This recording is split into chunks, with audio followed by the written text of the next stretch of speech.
Assalamualaikum warahmatullahi wabarakatuh. Saya Atika Salma Melia ingin menerangkan sedikit materi tentang pemilihan dan penerapan modul pembelajaran. Langsung saja ke materinya. Yang pertama yaitu pengertian modul pembelajaran. Nah, modul pembelajaran ini adalah pola atau kerangka yang digunakan guru dalam merencanakan dan melaksanakan proses belajar mengajar agar tujuan pembelajaran dapat tercapai. Nah, modul ini juga mencakup langkah-langkah, strategi, dan pendekatan yang digunakan selama proses pembelajaran. Nah, sebelum kita memilih, kita harus memilih modul belajar, kita harus tahu nih modul pembelajaran itu apa sih.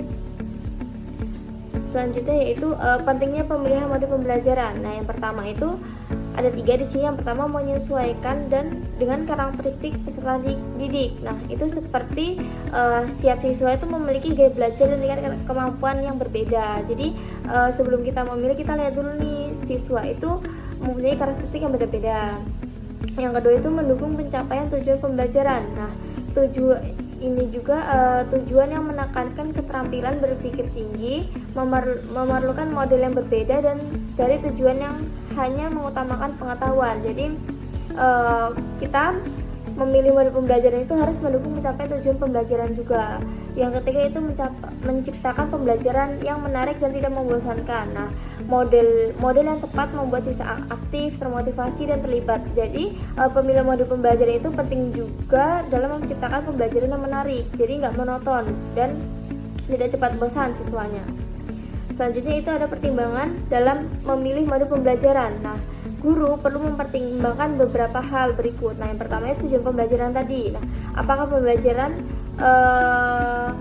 menargetkan pemahaman konsep, keterampilan, pemecahan masalah, atau kerja kelompok. Nah, untuk yang B, karakteristik peserta didik. Usia juga ketingkat usia itu termasuk ketingkatan dari SMP, SMA, SD. Lalu kemampuan akademik, minat, dan gaya belajar harus menjadi dasar pemilihan model.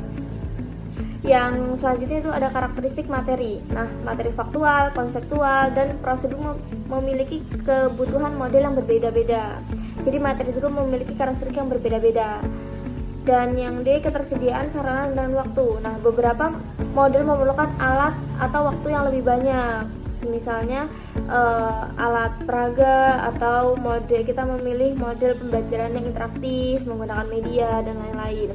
Dan yang itu kompetensi guru. Nah, kemampuan guru dalam mengelola model pembelajaran tertentu juga perlu diperhatikan.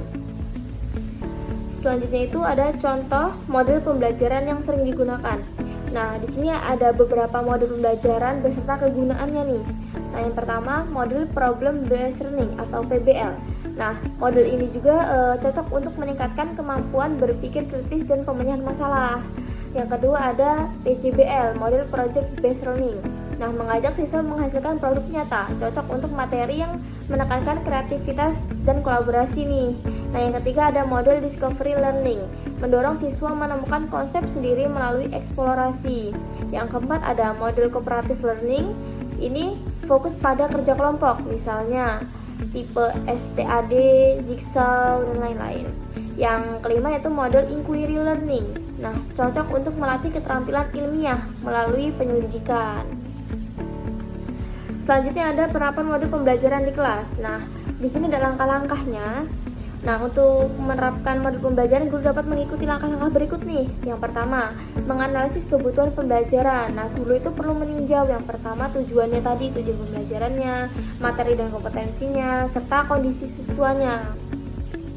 Nah, langkah yang kedua itu memilih modul pembelajaran berdasarkan analisis, pilih model yang sesuai dengan analisis tadi dan kebutuhan siswa tadi.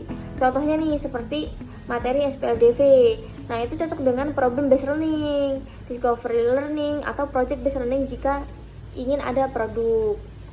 Nah, langkah ketiga itu menyusun rencana pelaksanaan pembelajaran atau RPP.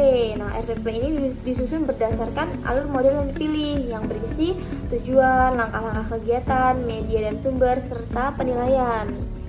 Nah, langkah yang keempat melaksanakan pembelajaran. Yang keempat itu melaksanakan pembelajaran, guru menerapkan langkah sesuai model. Nah, contoh untuk PBL. Yang pertama mengamati masalah, menganalisis masalah, merancang solusi.